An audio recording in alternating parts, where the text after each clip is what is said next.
Vocabulary Builder, the Olympics. In today's lesson, you're going to learn some general vocabulary for talking about the Olympics, as well as specific vocabulary for summer and winter sports. One tradition at the beginning of the Olympic Games is bringing the Olympic torch through the host city, the city where the Games will be held, to light the flame at the arena. The general word for someone who does sports is an athlete. Olympic athletes learn from and train with some of the best coaches or trainers in the world. Some Olympic sports are team sports. The word for the other people on your team is teammates. Olympic athletes compete for the gold, silver, and bronze medals, and a person who wins is called a medalist.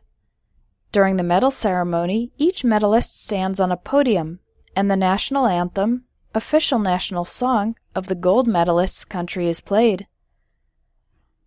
When a particular athlete or team is expected to win, they are called the favorite, and someone who is at a disadvantage or who is not expected to win is called the underdog.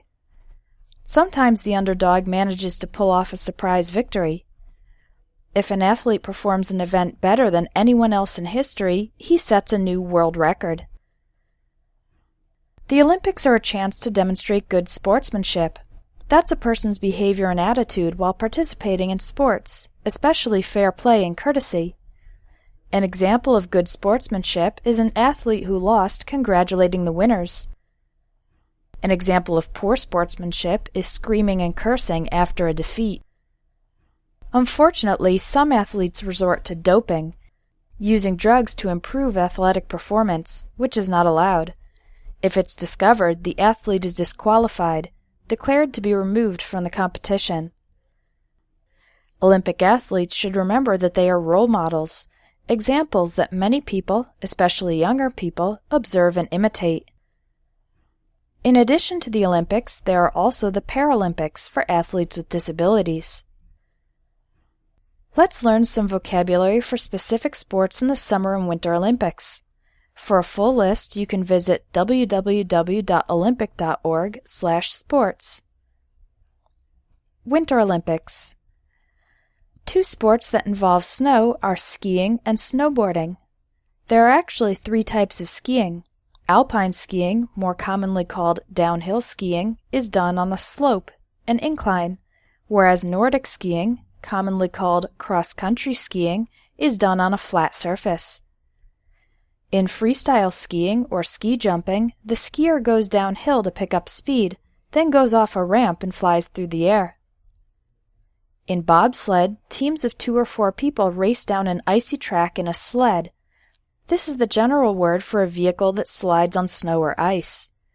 Luge is similar, but it uses a different type of sled with 1 or 2 people. And in the sport called skeleton, the athlete lies face down on the sled and goes down the track head first.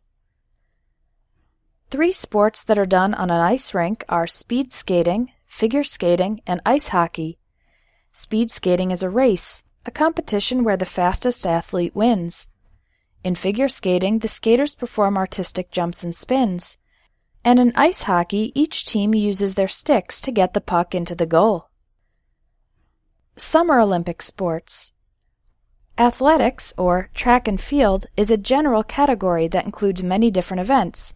Sprints, running short distances very fast, hurdles, jumping over barriers, relays, races in which the runners hand off a baton to a teammate to continue the race, as well as jumping and throwing events such as the pole vault, the discus throw, and more.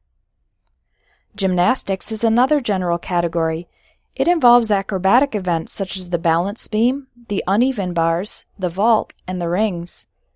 Gymnasts also do a floor routine in which they perform various flips, jumping and turning in the air.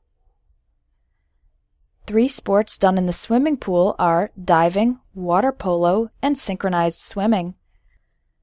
And there are many outdoor water sports such as rowing and sailing. A few more interesting sports in the Summer Olympics are archery, shooting at a target with a bow and arrow, equestrian, which is the art of horseback riding, and fencing, the sport of fighting with swords. For more Vocabulary Builder lessons, register for the Vocabulary Builder course, now available at espressoenglish.net.